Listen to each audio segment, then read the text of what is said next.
Salut, moi c'est Clara, accompagnante à la naissance. Bienvenue dans le podcast du monde de Lulu sur la grossesse, l'accouchement et même après. Ici on écrase les clichés pour reprendre confiance en soi et en son corps. Bonjour à toi, aujourd'hui je voulais faire un épisode un petit peu spécial. Après avoir fait un épisode sur mon déni de grossesse il y a quelques temps, où je t'avais vraiment raconté le déroulé de mon accouchement et puis mon postpartum, ma dépression, etc.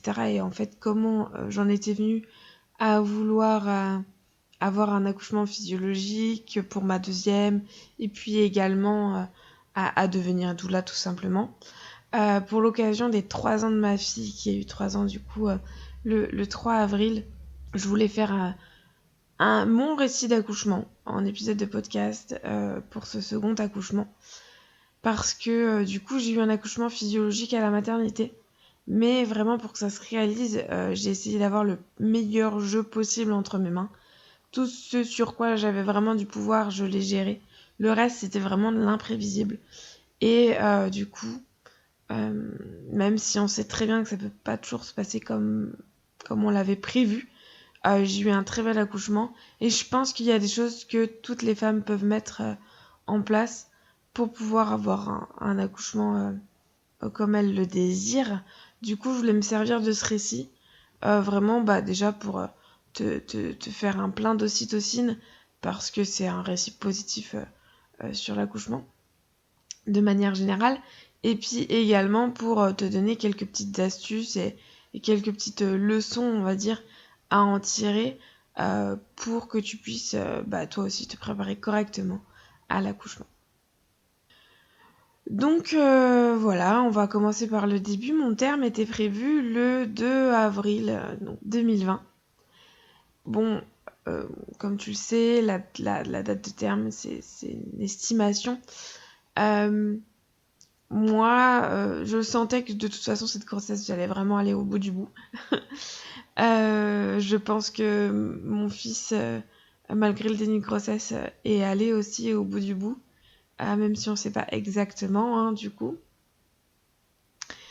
Donc, je suis allée faire mon petit rendez-vous pour le terme le 2 avril, et ça devait être vers 11h, un truc comme ça.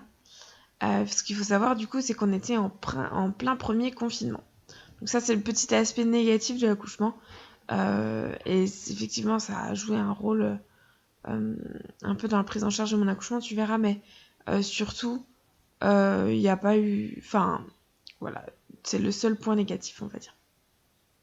Donc je suis allée faire mon petit rendez-vous du terme, et clairement, on a déjà commencé à me parler de déclenchement, alors que je venais juste faire la petite écho et le petit monitoring. Et j'y allais vraiment pour faire plaisir à la maternité, pour que mon dossier soit ok, parce que ça me dérangeait pas. J'avais pas fait de nombreux monitorings. J'en avais fait qu'un seul de monito durant ma grossesse. Et puis voilà, donc je me suis dit bon, on y va. Ça va les rassurer, ça va faire plaisir au dossier, parce qu'il y a un moment, il faut aussi essayer de faire la part des choses. Donc j'y suis allée, mais voilà, on m'a parlé de déclenchement en me disant, donc c'était un jeudi, et en me disant si le samedi j'avais pas accouché, il faudrait que j'aille à la maternité. Donc ça faisait J+2. Alors déclenchement J+2, je leur ai tout de suite dit que de toute façon c'était hors de question.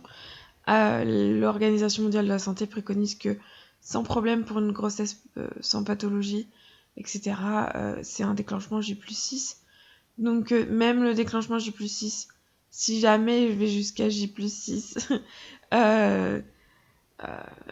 j'en voulais pas, mais que on pourrait déjà renégocier à ce moment-là. Donc déjà, ils avaient un peu compris mon point de vue, ils avaient insisté, mais j'avais fait oui. Comme tu le sais, je suis la spécialiste de la fuite. J'ai déjà expliqué ça dans plusieurs posts Instagram, etc., où j'explique que voilà, quand il y a un moment, on t'explique des choses que toi tu ne veux pas, tu acquiesces, tu fais oui, et puis tu ne le fais pas parce que de toute façon c'est ton corps et c'est tes choix. Donc ça c'est déjà la première leçon, c'est que sois renseigné sur, en amont, pendant la grossesse, sois renseigné sur les choses qu'on peut te proposer. lors de ton terme, lors de ton accouchement, etc. Pour que tu puisses vraiment prendre une décision en conscience. C'est-à-dire que c'est prendre ta décision en fonction des informations qu'on t'apporte, en espérant évidemment que les informations soient éclairées et soient pas menaçantes. Hein, parce que quand tu as une grossesse qui se passe très très bien, quand on te dit que si tu te fais pas déclencher, ton bébé il a un risque de mourir, ça c'est une menace par exemple. Enfin voilà, c'est juste pour te faire peur, donc ça sert à rien. Mais du coup, sois vraiment renseigné. Plus tu vas être renseigné, plus tu vas avoir d'informations, plus tu sauras démêler le vrai du faux, et plus tu pourras faire ton choix en conscience et donner un consentement vraiment libre et éclairé. Et ça, c'est la première chose à savoir, c'est que voilà, la loi Kouchner de 2002, elle est de ton côté. C'est une loi sur le consentement du patient. Rien n'est obligatoire, même les choses qui peuvent paraître vraiment urgentes, etc. Rien n'est obligatoire. C'est toujours à toi d'avoir le dernier mot. Donc, pour pouvoir donner vraiment ton avis clair sur le sujet, il faut être bien renseigné en amont. Donc ça, vraiment, c'est la première chose. Et je trouve que c'est une des choses les plus importantes. Bref, on en revient à ce rendez-vous. Ce rendez-vous se passe bien, à part ce petit accrochage au niveau du déclenchement. Moi, je suis pas allée plus loin. Voilà, encore une fois, j'ai acquiescé, j'ai dit oui. Et puis voilà, je laissais tomber. On verra bien. De toute façon, je me voyais pas quand même aller à J+6. Je disais bien, cette grossesse allait aller jusqu'au bout. Mais voilà, je savais pas trop jusque quand. Et au final, je suis ressortie de ce rendez-vous et la sage-femme m'a dit « Écoutez, aujourd'hui c'est vide, il n'y a personne. C'est une petite maternité, du coup, où il n'y a pas beaucoup de lits, etc. Elle m'a dit « Aujourd'hui c'est vide, il n'y a personne. C'est le jour. Si vous voulez, si vous le sentez, c'est le jour. » Et je lui dis « Ouh là là, non, je pense pas que ce soit le jour, moi. » Et je pense que j'étais dans le déni total parce que c'est bien ce qu'elle m'avait dit. J'avais des contractions. Et malgré le fait que j'avais des contractions depuis le 4e mois, là j'avais des contractions qui étaient, tu vois, plus... Je sentais, c'était déjà plus les mêmes contractions que j'avais durant ma grossesse. C'était déjà des contractions qui étaient un peu plus importantes, plus gênantes, plus... pas douloureuses, mais voilà, qui commençaient à me gêner et je sentais que ça commençait à travailler. J'avais de plus en plus de pertes, etc. Donc, voilà, je pense que j'étais dans le déni, j'ai dit non, c'est pas pour aujourd'hui, vous inquiétez pas. Donc je suis rentrée tranquille chez moi et puis voilà, j'ai passé ma journée et puis j'ai commencé à avoir quelques petites contractions encore un peu plus, mais toujours pareil, pas gênant ni rien. Pour moi, c'était vraiment pas le début du travail. J'ai appelé ma cousine pour donner des petites nouvelles parce qu'en fait c'était ma cousine qui devait garder Lucas, du coup qui avait 5 ans, pour que mon conjoint puisse m'accompagner à la maternité. Alors c'était toute une organisation, ça. Si un jour vous voulez que je vous en parle, vous me le dites. Mais pendant le Covid, faire déplacer quelqu'un entre guillemets pour rien, alors qu'il y avait les attestations de déplacement, etc. C'était un bazar sans nom. Je crois que j'avais donné tout mon dossier médical à ma cousine pour qu'elle puisse prouver que elle venait chercher faire une garde d'enfant. Alors ça, c'était possible de le cocher sur l'attestation, qu'elle venait chercher son petit cousin pour que sa cousine puisse accoucher. Ça, c'était tout un bazar. J'en rigole aujourd'hui, j'avoue que je stressais à l'époque parce que ma cousine avait 1h30 de route. C'était ma famille la plus proche en fait. Donc c'était la personne à qui j'avais demandé. Et du coup, je l'ai appelée, je lui ai fait bon voilà, j'ai eu mon petit rendez-vous de terme, etc. Je lui ai expliqué et tout. Et elle me dit est-ce que tu veux que je vienne chercher Lucas en fin d'après-midi? Elle me dit moi, je sens que c'est pour bientôt. Si tu veux, je viens le chercher. Et voilà, t'es tranquille. Ton travail va pouvoir débuter tranquille, etc. Et je lui fais, ah non, je pense pas que ce soit pour bientôt. Franchement, laisse tomber. Je t'appellerai. Je te rappelle demain pour te dire, mais je pense pas que ce soit pour bientôt. Donc voilà, je pense que c'est... Encore une fois, j'étais toujours dans le déni, puisque le reste de la journée s'est déroulé normalement. Mais que vers 20h30, en sortant de la douche, mais littéralement en posant les pieds sur le tapis de douche, j'ai perdu les os. Et j'ai perdu les os vraiment... c'était pas une petite fissure, hein, ça c'est vraiment d'un coup. Comme un seau d'eau qui est tombé de mon entrejambe. C'était juste génial. On a bien rigolé avec mon conjoint dans la salle de bain. Et mon fils qui venait d'être couché, bah là c'était le moment en fait d'appeler ma cousine pour lui dire écoute en fait j'ai perdu les os, il faut que tu viennes. Au final c'est pour maintenant. Voilà, alors je sais que en général on n'a pas forcément des contractions dès qu'on a perdu les os et le travail débute généralement dans les 24 heures pour toutes les femmes. Mais là, du coup, ça a été un petit peu un rappel à la réalité que j'étais dans le déni depuis le début de la journée et que vraiment, en fait, j'allais vraiment bientôt accoucher. Et d'ailleurs, ça n'a pas tardé puisque j'ai eu des contractions. 30 minutes après, j'ai commencé à avoir vraiment des bonnes contractions de travail. Genre des contractions tout de suite très très rapprochées et assez intenses. Mais voilà, j'ai réussi à continuer à faire ma vie.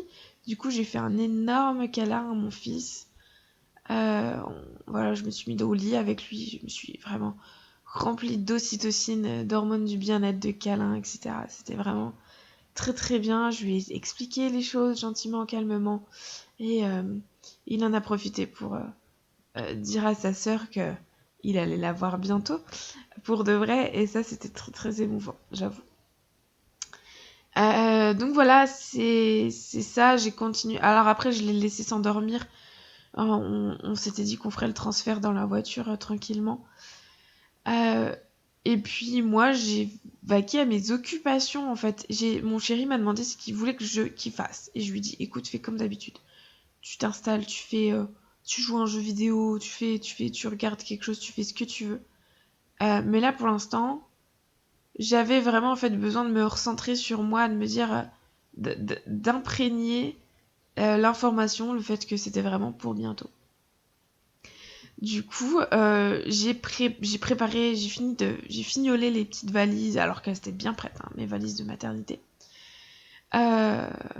J'ai fignolé ça, j'ai fait la vaisselle, j'ai préparé les lessives et tout en disant, mon chéri, écoute, ça, t'auras pas besoin de le faire, ça, il faudra que tu le fasses, ça, faudra que tu me le ramènes, etc. Enfin, voilà. Et c'était vraiment la phase de nidification, cette première phase où on a vraiment besoin de tout préparer.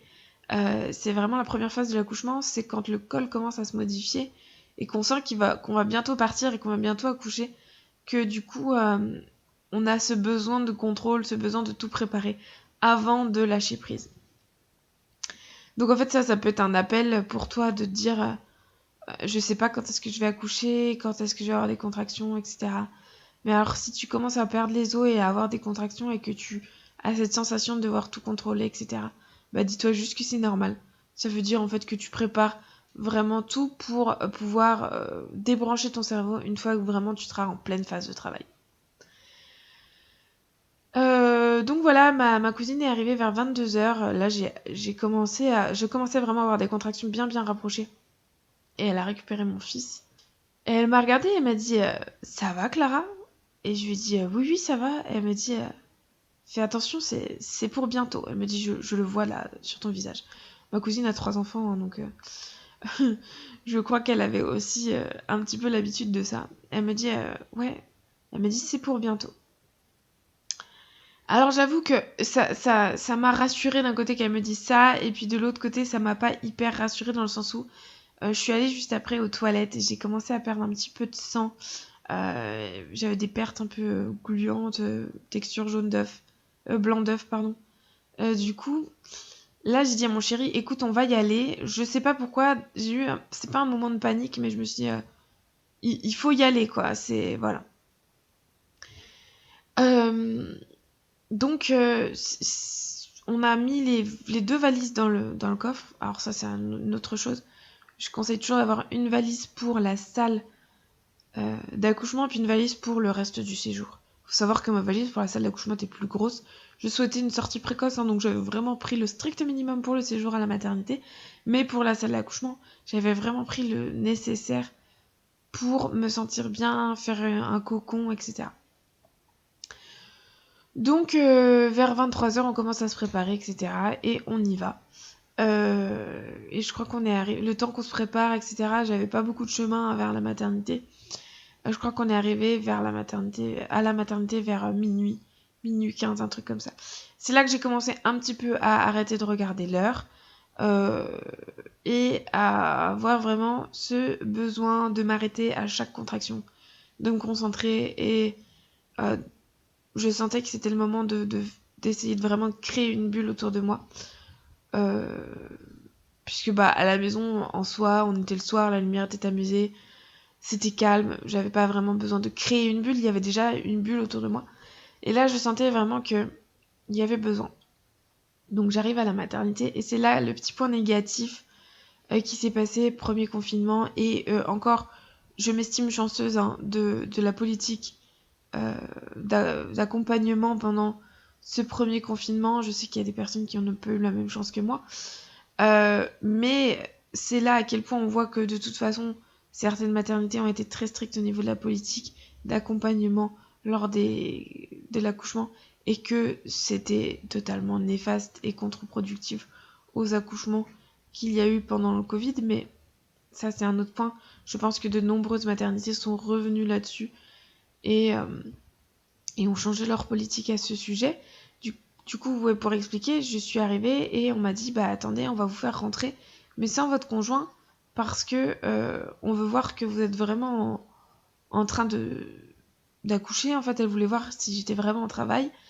Et du coup, on le fera revenir si jamais vraiment vous êtes en travail. Sinon, vous repartirez ensemble. Et moi, je lui ai expliqué quand même clairement que A plus B, que c'est pas mon premier, que j'ai perdu les os, que j'ai des contractions hyper rapprochées.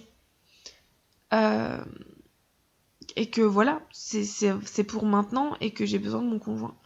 Mais bon, il n'y avait rien à entendre. Elles m'ont mise dans une toute petite salle et elles m'ont fait un petit toucher vaginal. J'ai accepté, je leur ai dit, moi j'en veux bien quelques-uns, mais vraiment pas beaucoup. Elles m'ont dit, on va commencer par un monito, et ça c'est pareil. J'avais dit oui pour le monito de contrôle à l'entrée et non pour le reste. Donc on a fait le petit monito et en fait elle m'a clairement dit que malgré ce que ce matin la sage-femme m'avait dit que c'était vide et que je pouvais accoucher aujourd'hui, là c'était même pas la pleine lune pourtant, c'était plein de chez plein. J'avais même pas une salle d'accouchement, une salle de naissance pour moi. Là j'avais une petite salle de monitoring de 4 mètres carrés. Donc on a fait ce fameux monitoring qui devait durer 20 minutes et au final je me suis retrouvée toute seule un bon moment. Et c'était un vieux monitoring avec fil qui tenait pas. Et là j'ai commencé clairement à perdre pied parce que j'étais assise sans bouger, sans pouvoir bouger pour pouvoir suivre ce monitoring. Et voilà, ça est devenu un peu compliqué à gérer les contractions. Du coup, je crois qu'au bout de... Je sais pas trop le temps parce que, encore une fois, j'ai arrêté de regarder l'heure. Et voilà, et même si j'avais, malgré le fait que je conseille toujours de limiter l'utilisation du téléphone, j'avais mon téléphone parce que mon conjoint, du coup, était dans la voiture, en train de m'attendre. Sur le parking de la maternité. Et moi, j'étais en bas. Et en fait, j'avais besoin de ce lien. Du coup, je lui ai envoyé quelques photos, on discutait, je lui disais, là j'ai des contractions, etc. Et elle me disait, ça va aller.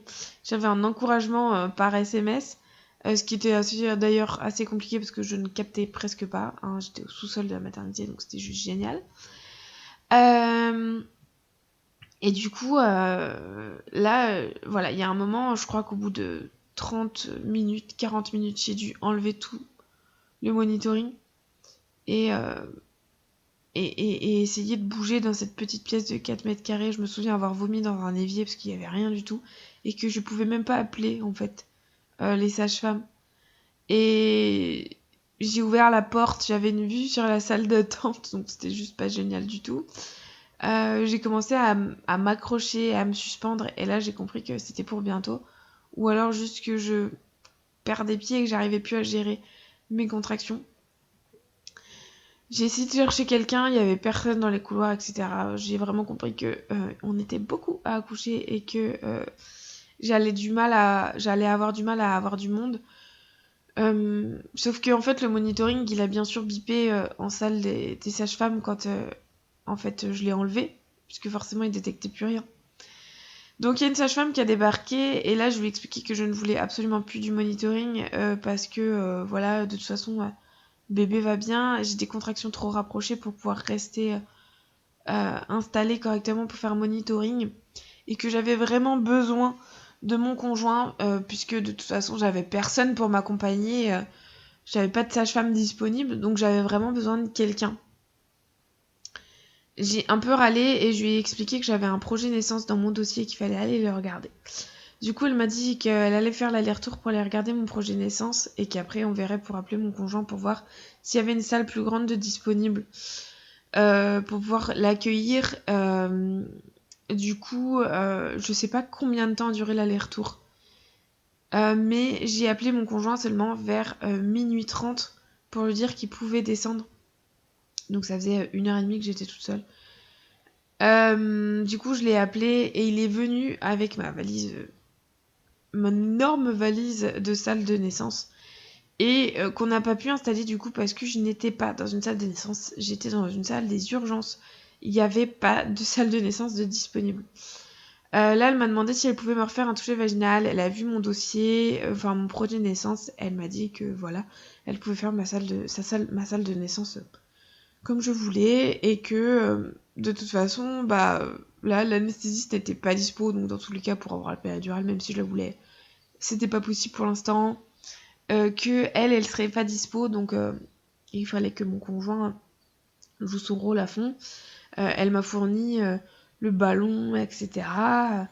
Et on m'a refait un petit toucher vaginal. Du coup, faut savoir, hein, à minuit, j'étais à 4 cm quand je suis arrivée à la maternité.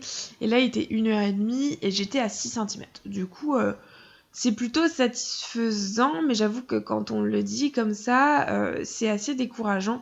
Et ça, c'est une autre leçon. Comment ? C'est que si on veut préserver notre bulle, il faut se préserver de tout ce qui est au rapport au temps. Et les touchés vaginaux rapportent vachement, nous ramènent vachement au temps qui passe, etc. Et en plus, un toucher vaginal, ça veut rien dire. Ça, je le dis toujours quand je parle des touchés vaginaux. C'est pas parce que j'étais à 4 cm à l'entrée que si je calculais 1 cm par heure, j'allais accoucher 6 heures après ou un truc comme ça. 1 cm par heure, ça s'appelle une moyenne. Et c'est une moyenne qu'on a déterminée pour calculer un temps général d'accouchement. Mais ça veut rien dire. Chaque femme a un temps d'accouchement différent. Et moi, pour mon premier, il faut savoir qu'entre ma première contraction, au final, que je savais pas ce que c'était, et vraiment la naissance de mon fils, il y a eu 6 heures seulement. Donc je sais que j'accouche de manière rapide, entre guillemets, même si d'un accouchement à un autre, ça peut être très différent. Là, je sentais de toute façon que ça allait être à peu près similaire, et en tout cas, j'étais dans cette optique que ça allait pas être long et que ça allait bien se passer, et que de toute façon, j'allais tout faire, bouger, etc. Favoriser mon accouchement pour que ça se passe correctement comme ça. Mais quand elle m'a dit, voilà, vous êtes à 6 cm, rendez-vous dans 3 heures. Là, moi, j'avais des contractions hyper rapprochées, ça devenait vraiment douloureux, mais je pense surtout, en fait, c'est parce que j'arrivais plus du tout à gérer mes contractions, parce que j'avais plus de bulles, j'avais eu personne pendant 1h30 à côté de moi, etc. Pour me soutenir, donc c'était plus le fait que la douleur commençait à se transformer en souffrance, et puis en puissance, en truc que j'allais gérer, etc. Donc là, j'ai ri jaune, j'ai rien dit, elle est partie, et j'ai dit, mon chéri, et je dis, mais en fait, je vais jamais tenir 3 heures. Et il m'a fait, non, mais elle raconte des bêtises, etc. T'inquiète pas, dans 3 heures, t'auras déjà accouché, etc. Donc là, mon chéri, heureusement, a été un sacré pilier et on a essayé de remettre vraiment toute cette bulle en place autour de moi. Et ça, c'est une chose, c'est une autre leçon à retenir, c'est que c'est important de briefer son partenaire en amont et de lui donner des clés pour qu'il puisse en fait être le pilier, être le protecteur du projet naissance et le protecteur de la bulle autour de nous. Pour que vraiment quand nous on n'a pas en fait l'esprit à faire ça et que de toute façon quand on a des contractions à gérer on n'a pas l'esprit à défendre notre projet de naissance, etc. ou juste à être un peu, à remettre les pieds sur terre, eh bien, on est quelqu'un qui puisse le faire avec nous. Donc ça, c'est une autre chose, c'est vraiment briefer notre partenaire. Et pour ça, en plus de vraiment en parler, communiquer, lui donner des informations sur comment se passe l'accouchement, etc., sur des informations sur comment on peut se sentir durant l'accouchement, je lui avais fait une boîte à papa. Alors, c'est une boîte un peu classique, rigolote, avec un petit cadeau, des petites choses à grignoter, etc. Un petit mot d'amour sur comment je me sentais, comment j'étais reconnaissante d'être avec lui, d'avoir des enfants avec lui, etc. Comment il était un super papa, etc. Moment d'émotion, je lui avais également fait des petits mots avec des techniques de massage, d'accouchement, je lui avais mis mon projet naissance à l'intérieur, même s'il le connaissait, parce que comme je l'ai dit, on avait briefé, on en avait parlé en amont. Des techniques de massage, plein de choses comme ça, qui fait que quand il a ouvert la boîte, il avait tous ses petits cadeaux, moment d'ocytocine, etc., de bien-être. Et il avait également des clés, en plus de tout ce qu'il savait déjà, des clés vraiment très concrètes, pour pouvoir m'accompagner dans les contractions, etc. Donc tout de suite, en fait, il a tamisé la lumière, il a mis un mot sur la porte pour dire que on voulait pas être dérangé, et que il a commencé à me masser. Et on a discuté comme ça. Vraiment, c'était un moment super agréable, intime. On a discuté de tout et de rien. Vraiment, j'ai lâché prise au niveau du cerveau. C'était juste... on a parlé, on s'est souvenu des bons souvenirs, des côtés... Voilà, des bons souvenirs qu'on a pu dégager du premier accouchement qu'on a eu, qui était pourtant assez intense et très déroutant. Je te laisse écouter l'épisode de podcast si tu l'as pas encore écouté sur mon dédit grossesse. On a réussi à se rappeler des bons souvenirs de ça, des choses qui nous fait rire. On a massé, on a parlé de comment aller, ce à quoi on s'attendait physiquement sur notre fille, sur son caractère. On s'est imaginé la rencontre avec notre fils, etc. Vraiment, un moment où j'ai réussi à me recentrer, en fait, dans cette bulle. Et je dois avouer que, heureusement, parce qu'en fait, ce recentrage a pas vraiment duré longtemps, dans le sens où j'ai eu une envie d'aller aux toilettes, très pressante. Et donc, encore une fois, j'étais dans une salle, pas dans une salle de naissance, où il y avait où normalement il y a une salle de bain et tout à côté. Non, j'étais dans une salle d'urgence. Du coup, il a fallu que je traverse le couloir. Faut savoir que j'étais en culotte avec un t-shirt. Donc j'ai traversé le couloir de la maternité, le cul à l'air, pour aller pour aller aux toilettes. Je suis revenue et je m'arrêtais toutes les 2 minutes. Le couloir n'était vraiment pas grand. J'avais vraiment l'impression qu'il durait 20 mètres, mais il devait faire 5 mètres, tu vois. Je m'arrêtais tous les 2 pas, vraiment, j'avais des contractions hyper intenses et je sentais que ça commençait vraiment bien à appuyer. Mais j'étais dans le déni, hein. J'étais persuadée que c'était pas pour maintenant et que j'allais vraiment pas tenir. J'en ai parlé à mon conjoint, il m'a dit mais si tu vas tenir, tu vas voir, etc. On a commencé à se retourner sur le ballon, et il me massait le bas du dos, etc. Et là je me suis étirée en tirant sur les étriers du lit. Et j'ai pété les étriers du lit, enfin ça s'est juste démonté, mais je me suis retrouvée par terre, encore une fois le cul à l'air. Je suis tombée du ballon. Alors il y a eu un espèce de fou rire parce que c'était cocasse comme situation. Mais j'ai senti que là j'arrivais plus à gérer, que j'étais complètement désespérée. Et c'est là qu'arrive le fait que il faut vraiment avoir une bonne connaissance de la physiologie. Parce que même moi qui avais une très bonne connaissance de la physiologie, j'étais déjà formée doula.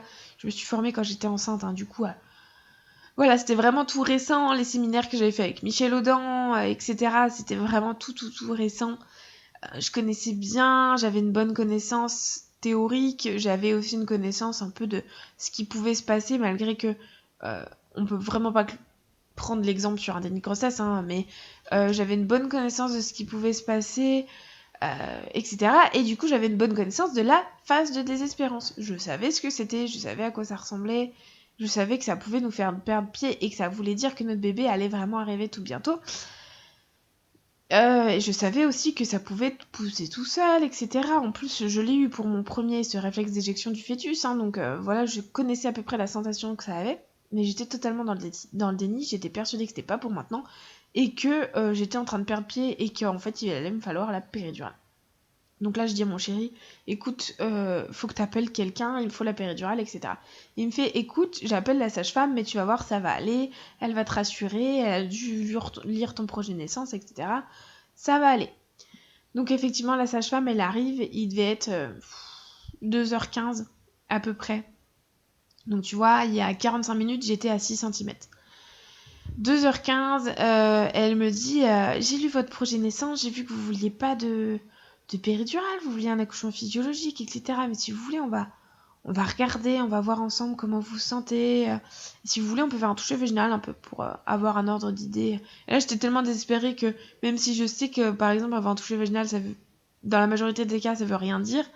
Là, je me suis dit, ça se trouve, ça peut carrément me rassurer. Donc, j'ai accepté ce troisième toucher vaginal. Et elle m'en fait un, elle me fait ah ouais, non, mais j'ai même pas besoin de faire un toucher vaginal. Elle me dit, vous êtes en train d'accoucher, là, il y a bébé qui arrive, vous êtes dilatation complète, etc. Donc, on va y aller, en fait. Elle me dit, faut se faire confiance, ça va pousser. Et là, en fait, c'est une autre leçon. C'est que j'ai fait un projet de naissance. Un projet de naissance qui peut paraître exigeant auprès de certaines sages-femmes, auprès de certains gynécologues. Et on a le droit, en fait, de faire un projet de naissance exigeant. Parce que c'est notre accouchement, quoi. On sort un enfant par notre vagin. On met au monde la prunelle de nos yeux qu'on a attendu pendant 9 mois. Je vois pas pourquoi on n'aurait pas le droit de faire un projet de naissance exigeant. Du coup, ça, c'est une autre leçon à retenir. Fais un projet de naissance comme tu l'entends, en fait.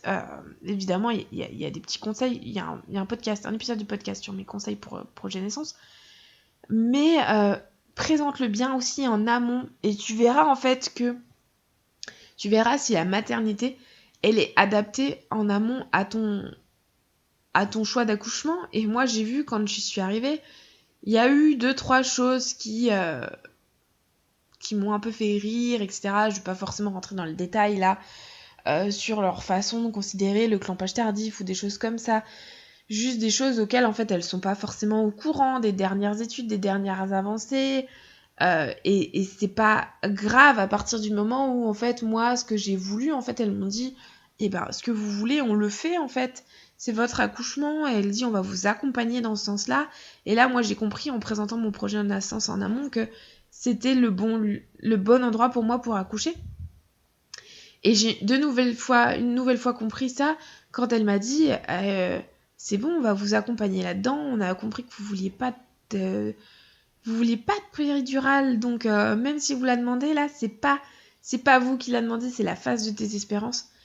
Donc ça, voilà, c'est 2 leçons en un. C'est que même quand on a une bonne connaissance de la physiologie, la phase de désespérance, on peut quand même la louper, en fait. Ça peut être quand même déroutant, etc. Donc c'est intéressant. C'est très important d'avoir une bonne connaissance de la physiologie parce que on peut quand même se rattacher dessus au cas où. Et puis c'est important de briefer notre partenaire non seulement pour l'ambiance, la bulle, pour l'environnement, pour le gardien du projet naissance, comme j'ai dit tout à l'heure, mais aussi pour qu'il nous rappelle que ça va aller, qu'il nous rassure et que lui aussi connaisse la phase de désespérance. Et puis de faire un bon projet naissance pour pouvoir choisir correctement notre lieu d'accouchement, parce que quand on va présenter notre projet naissance en amont, on va pouvoir savoir si le lieu qu'on a choisi pour accoucher, il est bien ou pas. Voilà, c'est important vraiment de faire tout ce travail en amont. Donc ça, c'est vraiment mes premiers conseils, vraiment mes leçons à retenir, on va dire, de ce que j'ai fait moi et que je trouve nécessaire de le faire et que je conseille à tout le monde.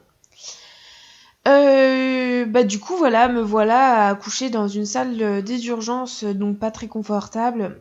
Donc on a essayé de trouver une position confortable. Je me suis mis en semi-assise parce que j'ai compris quand même que les sages-femmes, c'était 2 jeunes sages-femmes qui sont arrivées, n'étaient pas forcément aptes à, par exemple, à m'accompagner si je accouchais debout, etc. Et là, j'étais tellement désespérée, ça devenait tellement puissant, etc., que je me suis dit, j'ai besoin vraiment d'accompagnement. Donc mon conjoint s'est mis à côté de moi et les sages-femmes ont commencé à m'accompagner. Du coup, bah voilà, j'ai suivi mes envies de pousser et j'ai accompagné vraiment les poussées qui étaient déjà présentes. Et puis, ça a duré le temps qu'on s'installe, etc. J'ai accouché à 2h. Ma fille est née. J'ai pris ma fille dans les bras à 2h42. Donc, tu vois, au final, c'était un accouchement rapide. Là, il y a eu ce moment où je l'ai regardé et la première chose... Alors, j'ai vu mon mari pleurer de joie, évidemment, comme pour mon premier, c'était juste magnifique. Je crois que voir le bonheur dans le regard des gens autour de nous, c'est la chose qui nous ramène le plus à notre bonheur à nous, en fait. Enfin, voilà. Et là, c'est suivi un long moment de peau à peau. Donc évidemment la première phrase qu'on a dit c'est elle est trop belle parce que bah voilà, et la deuxième phrase que j'ai dit c'est elle ressemble comme 2 gouttes d'eau à son frère. C'était son frère tout craché, j'avais l'impression d'avoir Lucas dans mes bras, c'était impressionnant. Alors évidemment quand on est parent il faut éviter de faire des comparaisons, mais des fois les comparaisons sont inévitables, et là physiquement franchement c'était son portrait craché. Donc en fait ça m'a un peu réconciliée avec mon premier accouchement, ça m'a fait vraiment du bien de vivre cet accouchement vraiment de manière comme je l'entendais, de manière physiologique, d'avoir été accompagnée malgré cette histoire de Covid, etc. D'avoir été accompagnée à la hauteur de mes espérances, et tout ça vraiment grâce à un briefing en amont de mon partenaire, à un briefing en amont des sages-femmes en leur ayant présenté le projet de naissance, et puis à moi en fait de m'avoir vraiment de m'être vraiment bien préparée en amont, d'avoir vraiment toute cette connaissance, et encore une fois, d'avoir pu gérer tout ce que je pouvais gérer, c'est-à-dire le rôle de mon partenaire, mon projet naissance, ma préparation à moi, ma vision de l'accouchement. Je savais que la douleur, c'était pas de la douleur, c'était de la puissance. Et heureusement, parce que franchement, quand je me suis retrouvée toute seule, et que j'étais pas prête à ça, j'avoue que c'est un des trucs auxquels j'étais pas prête. Me retrouver toute seule, et je pense que c'est nécessaire à la limite quand on se prépare à toute éventualité, c'est se préparer à accoucher sans péri même si on la veut, se préparer, c'est pas se préparer à dire oui à n'importe quelle intervention, hein, mais ça peut être par exemple se préparer au fait que ça peut arriver en dehors de la maison, ou alors ça peut arriver sans la personne sur laquelle on compte le plus, c'est-à-dire notre partenaire qu'on a choisi pour accoucher. Moi, c'était mon conjoint, ça peut être quelqu'un d'autre. Mais du coup, ça peut être vraiment une leçon à tirer. Un point négatif, c'est de se dire, toi, tu peux peut-être essayer de te préparer aux choses auxquelles tu t'attends pas. Quelles sont les choses auxquelles tu t'attends pas? Et tu peux essayer de réfléchir à comment tu pourras gérer le jour J. Voilà, du coup, ça a été un moment hors du temps. On est resté très longtemps en peau à peau parce qu'en fait, les sages-femmes, elles avaient pas le temps. Donc elles sont parties et ça nous a bien arrangé. On est restés juste tous les 3 longtemps. Eva, comme mon premier, c'était une grosse crève la dalle. Elle a voulu téter tout de suite. C'était assez drôle. Elle a trouvé mise en place de l'allaitement direct, tété d'accueil, génial. Et voilà. Et après, pour le reste, ça n'a pas été très très intéressant. Voilà, il y a eu le clampage tardif comme je l'avais voulu, alors que c'est quelque chose qui n'avait pas l'habitude de pratiquer. Elle connaissait pas vraiment les études, et les sages-femmes m'ont remercié de leur avoir présenté les études sur le clampage tardif, sur les bienfaits du clampage tardif. Elle trouvait ça logique au final, mais voilà, elle dit, elles ont la tête dans le guidon, elles doivent accompagner de nombreuses femmes pour de nombreux accouchements, elles n'ont pas forcément le temps de se former en dehors de ça. Et c'est aussi le rôle à la limite des chefs de l'hôpital de leur donner les moyens de se former. Donc elles m'ont remercié pour leur avoir donné ces informations-là, et j'ai pu avoir le clampage tardif comme on le voulait. Et puis on a pu aussi, j'ai pu aussi avoir ma sortie précoce. un accompagnement dans mon allaitement comme je le voulais, tout comme j'avais mis dans mon projet naissance. Parce que, voilà, encore une fois, j'étais allée voir... Moi, en fait, le projet naissance, c'est une manière générale de se... Pour pas s'éparpiller, on va dire que c'est une manière générale de se préparer, parce que pour faire notre projet naissance, on a besoin d'avoir une bonne vision de l'accouchement, d'avoir des informations sur les actes courants de l'accouchement pour pouvoir donner un consentement libre et éclairé dans notre projet naissance, puis ensuite à l'oral, etc. Donc en fait, le projet naissance, c'est le fil conducteur de notre préparation à l'accouchement. Dans notre projet naissance, pour le faire, on doit nous se préparer. Ensuite, dans notre projet naissance, pour défendre notre projet naissance, on doit préparer notre partenaire qui va nous accompagner. Et ensuite, pour présenter notre projet naissance, on doit briefer en fait les équipes médicales à notre projet naissance. Et du coup, c'est vraiment le fil conducteur. J'ai eu la sortie précoce comme je le voulais, etc. parce que je l'avais demandé, et parce que j'ai expliqué par A plus B, parce que j'avais une sage-femme en prado, etc. Donc ça, c'était intéressant. Et la dernière chose que je voulais dire vis-à-vis de mon accouchement, c'est qu'effectivement, j'ai pleuré la péridurale parce que j'étais en pleine phase de désespérance, parce que j'en pouvais plus. Et que malgré tout ils m'ont soutenue dans mon choix de ne pas en avoir, dans mon choix initial de ne pas en avoir. Ce que je voulais dire, c'est que en fait la péridurale, si je l'avais eue, j'aurais été très déçue, comme beaucoup de femmes qui demandent la péridurale comme ça, et souvent dans la phase de désespérance. J'ai de nombreux témoignages de femmes qui me disent au final j'ai eu la péridurale mais j'étais en pleine phase de désespérance, j'ai accouché 30 minutes après. Effectivement, ça peut être très décevant, mais ce qu'il faut garder à l'esprit, c'est que c'est pas un échec. Le problème, quand on réclame la péridurale et qu'on l'a alors que on est en pleine phase de désespérance, c'est à ce moment-là qu'on peut être déçu d'avoir la péridurale. Parce que si on prend la péridurale parce que notre douleur se transforme en souffrance, ça c'est normal, c'est même important. Quand on prend la péridurale parce que notre accouchement devient très long, c'est normal, c'est même important pour pouvoir tenir jusqu'au bout. Voilà. Là, je parle des femmes qui ont pour désir d'accouchement sans péridurale. C'est normal d'être déçu, en fait. Mais il ne faut pas vraiment considérer la péridurale comme un échec. C'est pas un échec en fait que de pas avoir été accompagnée et de pas avoir été rassurée dans le fait que c'était une phase de désespérance et que c'est une phase normale. C'est pas ça l'échec, en tout cas c'est pas un échec personnel, donc faut pas le considérer comme un échec. On a le droit d'être déçu, on a le droit de devoir ensuite débriefer sur notre accouchement et de se dire bah si j'avais su, etc. C'est logique aussi, c'est normal de pas vouloir la péridurale et du coup d'être déçu de ne pas l'avoir. Mais je voudrais juste faire un point sur le fait que c'est pas un échec. Et même si j'aurais été déçue de l'avoir, j'aurais jamais considéré la péridurale comme un échec, parce que l'échec, il aurait été de la part de la sage-femme, en fait, qui n'aurait pas réussi à m'accompagner dans mon projet naissance de ne pas avoir de péridurale. Donc voilà ce sur quoi je voulais terminer. J'espère en tout cas que ce récit d'accouchement t'a plu. Voilà, je vais essayer de faire des autres hors-série. Alors ça, c'est pas un hors-série parce que du coup, j'avais pas mis mon déni de grossesse, mon expérience à moi. Les hors-série, ça va être vraiment avec d'autres personnes. En fait, du coup, je vais essayer d'avoir d'autres témoignages comme ça, de récits d'accouchement, toujours rester dans le positif, etc.